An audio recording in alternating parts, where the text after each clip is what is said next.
Dialogy etongozibwe nemanyoka buchiro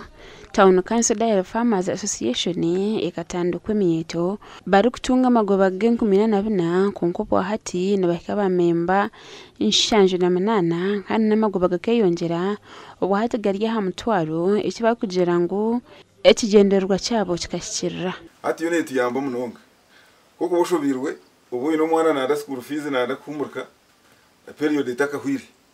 nozayo bakwaka senti nenga oyine cyo kwenda kora farm nenga oyine any other need of money you are assured of getting it from that direct corporation. Ripple effect ekwereza cash ne supporting through materials and equipments.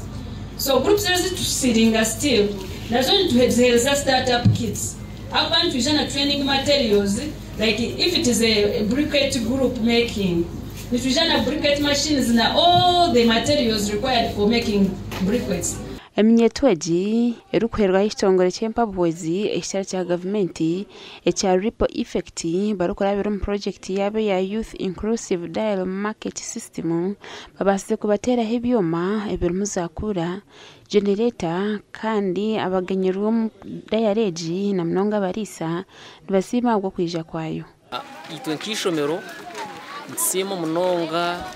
ababuchoro Town Council Farmers Association yerukutereza amate twaragana yo net supplying amate rizoba ishumiro ryando opening twatandikiri korana eji n'ababuchoro Town Council Farmers Association supplying amate ntungera amate gito mbwire kandi tugatunga ko tugenda twageragera nsane nyuma ho ubutoyi wetu zomba bahinji ingashomba risa gure amate ushanga ngo rizoba kwereza kandi nyinshi karete bagina omugandi emyetero kurengo mu emitware 2 n'ekicweka niyo kuza kuganyurwa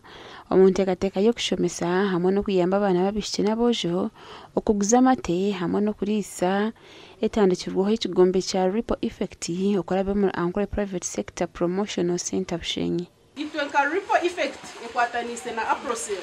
itwende minyeto yo no kumushitamiyaha mwena muzengahi omukora mube mwine kasente ashaheji no ngambe butaterere nabwo amashimererwa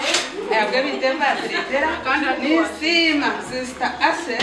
mazimo kuturanaho omyeze ebiri yonka okurwo kwa kabiri hamwe no kwa kashatu emyetero kurengo mu 10 yamazire kushomesibwa kandi katandikaho diary ziri kurengo muri 10 ahibahirwa byambi obwo bukoresa okutungura emishuburo yabo kubahereza freezer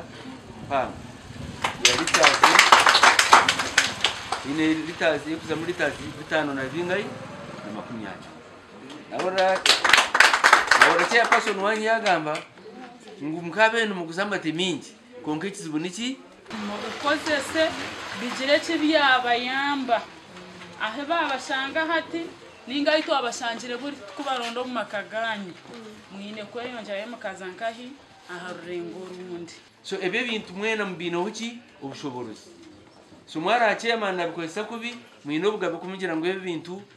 twabikozesa kubi